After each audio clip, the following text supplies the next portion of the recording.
За төрийн байгуулалтын байнгын орооны дарга гэх юм шүү дээ. Монгол Улсын үндсэн хуулийн 20 дугаар зүйлд Монгол Улсын хурал бол төрийн эрх барих дээд байгуул мөн бөгөөд хууль тогтоох эрхмэлийг гагцхүү улсын хуралд хадгална. 25 дугаар зүйлийн нэгд улсын хурал төрийн дотоод гадаад бодлогын аль ч асуудлыг өөрөө онцгой бүрийн эрхэд хадгалж шийдвэрлэнэ. Мөн зүйлийн 1-8-д хууль улсын хурлын бусад шийдвэрийн биелтийг хянан шалгах онцгой бүрийн эрхтэй гэж заасан. Өнөөдөр улсын хурлын энэ бүрийн эрхүүдийн нэг хамгийн чухал байгаа нэг эрх бол хүний эрхийн талаас, хуулийн засаглалын талаас хууль сахиулах, гэмтэртэй тэмцэж байгаа, ял нийлүүлж байгаа байгууллагуудын гүйцэтгэх ажил гэж нэрлэгддэг. Нууц мөрдөн шалгах ажиллагаатай холбоотой нууц далд аргаар мэдээлэл цуглуулдаг. Тэр мэдээлэл дээрээ дүн шинжилгээ хийх замаар хууль сахиулдаг, гэмтэртэй тэмцдэг, ял нийлүүлэх ажиллагааныхаа аюулгүй байдлыг хангадаг. Энэ байгууллагуудын энэ чиг үүрэгтэй холбоотой хяналт бол парламентаар бол байхгүй адилхан байгаа. Улсын хурал дээр гадаад бодлогын аюулгүй байдлын байнгын хорон дээр тусгай хяналтын дэд хороо байгаа боловч өнгөрсөн байгуулагдсанаас хойших энэ 30 гаруй жилийн хугацаанд зөвхөн төсөв хилцэх үед энэ байгууллагуудын гүйцэтгэх ажилтай холбоотой төсвийг л оруулж ирдгээс өөрөөр чиг үүрэг огт хэрэгжүүлдэггүй тусгай хяналт байгаад байгаа. Гэтэл Монгол Улсын нутаг дэвсгэр дээр хуулиас гадуур гүйцэтгэх ажил явагддаг. Гүйцэтгэх ажлын явагдаж байгаа төсөв мөнгө болон үйл ажиллагаа хууль хэрхэн нийцэж байгаа, хүний эрхийг хэрхэн одоо хөндөж зөрчиж байгаа талаарх баримт мэдээ хардталт бол газар хавтаарсан байгаа. Тийм учраас парламент өөрөө төрийн эрх барих дэд байгууллагын хувьд хуулийн биелтийг хяндаг одоо энэ чиг үүрэгтэйгийн хувьд энэ чиг үүргээ оновчлох шаардлага бол үнэхээр бодитойгоор тулгарсан. За бусад улс орнуудыг ингээ харахад бол хууль сахиулах, гэмтэрхтэй тэмцэх энэ ял нийлүүлэх чиг үүргийг одоо эрхлэх асуудлын хувьд бол хууль зүйн байнгын ороод хэрэгжүүлдэг. Тэгээ хууль зүйн байнгын ороо энэ эрхлэх асуудлын хүрээнд хоёр чиглэлээр хяналтаа маш тодорхой явуулдаг юм байна. Нэгдүгээр иргэний үндсэн эрхтэй холбоотой хүний эрхийн зөрчил байна уугүй юу? Хоёрдугаар хуулийн засаглал буюу хууль дээдлэх зарчим мөрдөж гэнэ үгүй гэдэг талаараа хяндаг. Манай аюулгүй байдал гадаад бодлогын байнгын орон дээр тусгай хяналтын дэд хорооны чиг үүрэг нь болохоор аюулгүй байдал талаас хяндаг.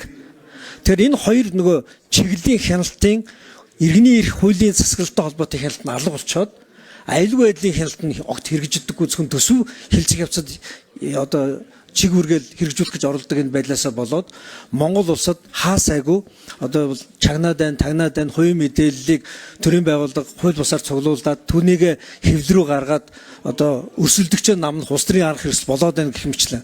Сүүлдээ бүр юу болж ирсэн гэхээр шүүхэд хянагддаггүй маш их хэмжээний одоо хяналтууд бий болж одоо гүйцэтгэх ажлууд бий болж эхэлсэн. За эрүүгээр эрхийн шийдвэрлэх ажиллагааны хууль шинжилэн батлагдсантай холбоотой нууц мөрдөн шалгах ажиллагаа гэдэг ойлголт хуульчлагдсан. Гэтэл нууц мөрдөн шалгах ажиллагаатай холбоотой парламентын ялд огт байхгүй байна Монгол улсад. Тэгээ энэ нөхцөл байдлуудыг хараад хууль зүйн байнгын орон эрхлэх асуудлын хүрээнд хууль сахиулах, гэмтэрхтэй тэмцэх ял нийлүүлэх үйл ажиллагаанд тусгай хяналтын дэд хороо байгуулад аюулгүй байдал гадаад бодлогын байнгын орон дээр тагнуулд айрамтай холбоотой аюулгүй байдлын хяналт нь тэндээ үлдээд чиг үүргээ ингэж оновчлох хэрэгцээ байгаа учраас тусгай хяналтын дэд хороо байгуулах хуулийн төслийг нэр бүхий гишүүд өргөн барьсан. За тусгай хяналтын дэд хороо буюу энэ дэд хороо байгуулах нь бол хууль заасан дэд хороо гэдэг статустай байгаа учраас хуулийн төсөл өргөн барьж хуулийн өөрчлөлтөөр оруулахаар өргөн баригдсан байгаа. За зөвхөн мэдээлэл болгоод хэлэхэд үнэхээр манай энэ чиглэлийн үйл ажиллагаа явуулж байгаа байгууллагуудын одоо алдаа дутагдал юун дээр илүү тод гарсан бэ гэхээр эрүү шүүлт.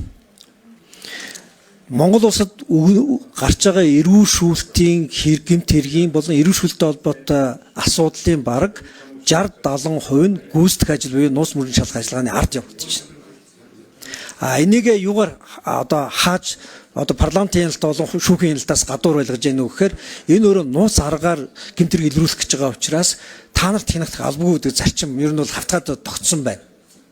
Сүүлдээ зөвхөн шүүгчд ийм юм байгаа учраас та ийм шийдвэр гарга гэж шүүх хуралдаанаас гадуур, хавц тэргээс гадуур, шүүхийн хилцүүлгээс гадуур мэдээ баримт үзүүлэх замаар бүр ял шүүхийн шийдвэр гаргуулдаг тийм одоо тогтолцоо үүссэн байна.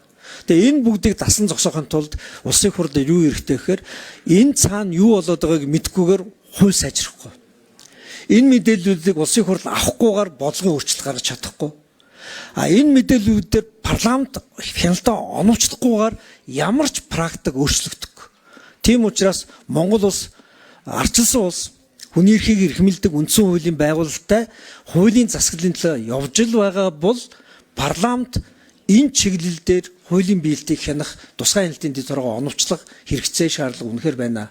30 жил гацсан байна. 30 жилийн гацсан гаргахгүйгээр парламент хүний эрхийн тал зогсож чадахгүй. Тэгээ бид чинь одоо улсын хурлын стратеги төлөвлөгөө баталчихсан. Стратеги төлөвлөгөөний нэг том зорилт бол хүний эрхэд суурилсан хүн төвтэй одоо хууль зүйн бодлого хэрэгжүүлнэ гэж зарлагдсан. За энэ тусгай хяналтын дэд хороо бол яг энэ зорилгын төлөөх дэд хороо. Хүний эрхийн хяналт, хуулийн засаглалын хяналтыг оновчлох байдлаар хууль зүйн байнгын орны эрхлэх асуудлын хүрээнд тусгай хяналтын дэд хороо байгуулах гэж байна.